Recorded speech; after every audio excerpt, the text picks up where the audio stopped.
Hi, I'm Madeleine from LunaPads, and this is the first in a two-part series of videos about how to make your own washable menstrual pads. Okay, so the first thing, well, let me tell you about what we're going to make. These are not LunaPads. LunaPads are a fairly complex design that requires using a serger and 3 different fabrics, and I'm just decided to stick with something really simple today that anybody who's working from home with a home domestic machine or even by hand can make.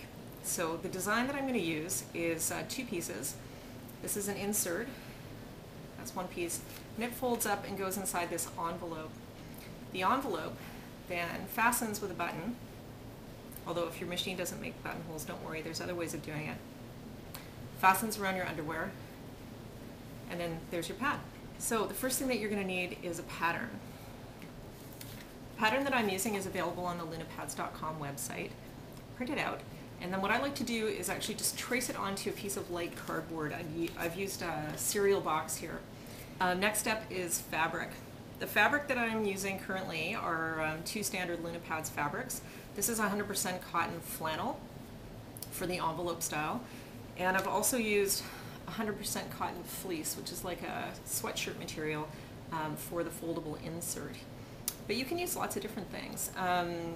I would recommend something that's very soft to use next to your skin, and also something that's fairly absorbent, like this fleece, that'll enable you to wear the pad for a couple of hours without having to change it. You can even repurpose old towels or sheets are just fine too.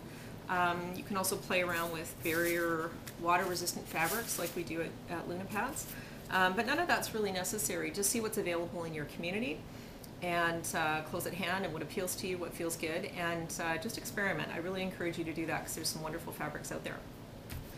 So I'm going to use a domestic single needle machine, but like I said, you can also use, if you have, a serger or whatnot, that's great. But you can also make these pads by hand, which is nice as well.